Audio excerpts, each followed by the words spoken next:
Consent agenda. Verified claims, financial statement, police department revenue expense, police department activity, public works department overtime, and bank hours report. Move to approve. Second. Motion by Mr. Robertson, second by Mr. Hansi. All in favor of the motion say aye. Aye. And opposed? Motion passes. 7, public hearing.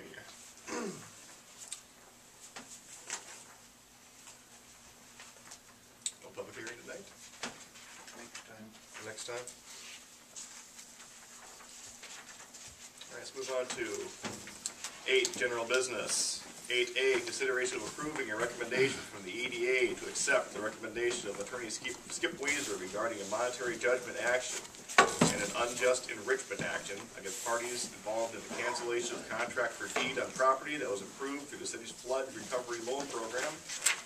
EDA members, staff Joyce Iverson and Attorney Weezer will be present to discuss the issue in greater detail. If you haven't met him yet, folks, this is Skip Weezer. Good everybody. Good evening. Thank you for having me. Just a brief background to kind of let you know where we are and how we got here. The property is at 116 West Jesse Street in town. The borrower was not the owner of the property at the time. She signed various promissory note and mortgage. She was a purchaser of the property on the contract for deed, which essentially means the seller on the contract for deed has first priority in the real estate. The borrower has defaulted on her agreement with the seller.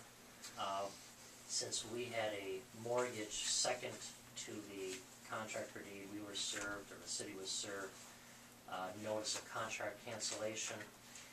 What that does is two things. One, it puts us on notice that she's in default with them. And secondly, after a period of time, the mortgage in terms of security of the real estate can go away if nothing is done.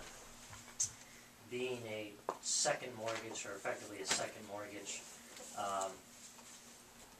doesn't do a lot of good because you generally have to buy out the first mortgage, which would, in this situation where there's little to no equity,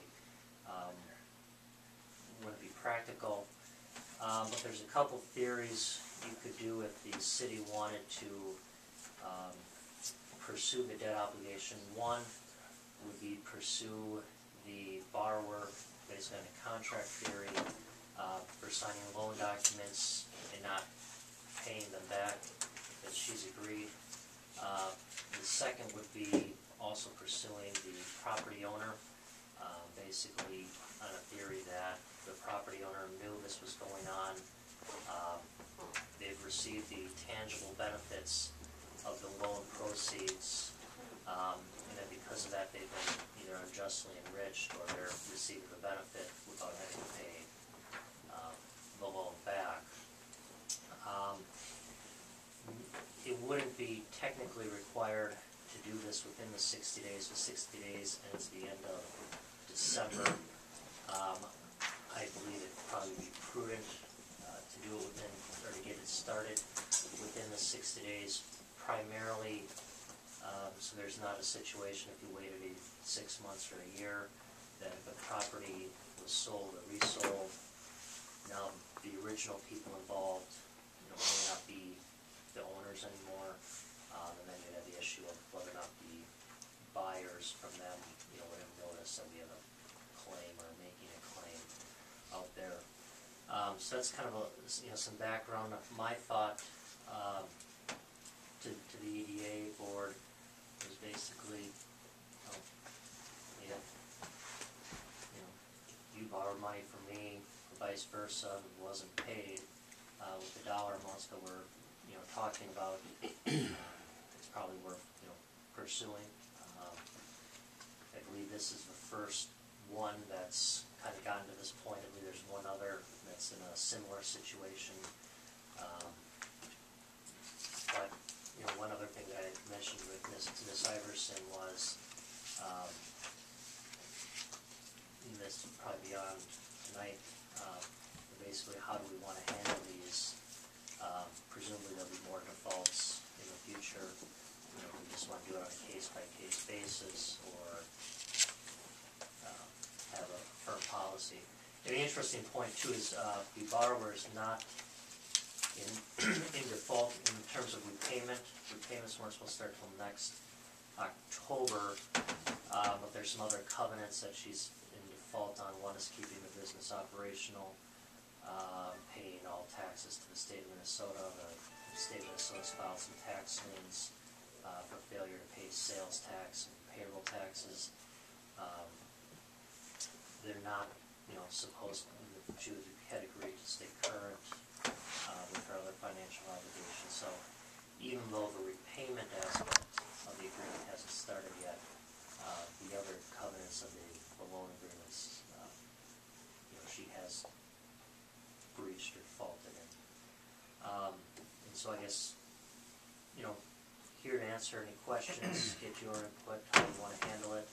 And then it's my first time being here. I want to take an opportunity to meet everybody face to face. So if there's any questions for me, I'm happy to answer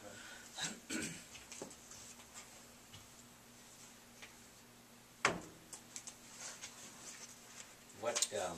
What kind of judgment or what kind of outcome are we realistically looking at? That's hard to say at this point. Kind of what we talked about last week, based on what I know today,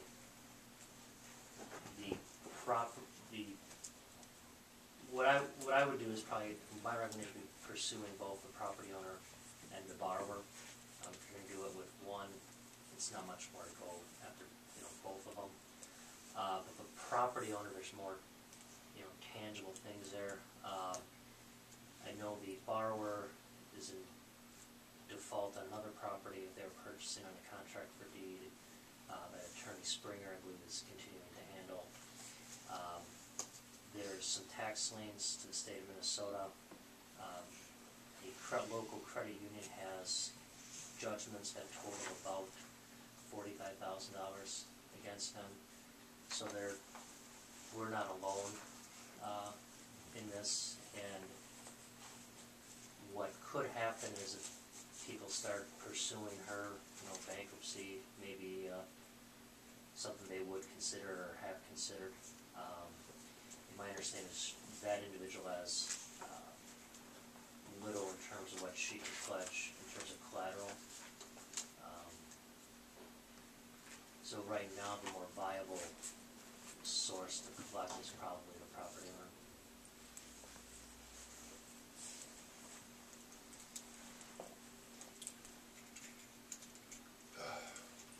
Questions?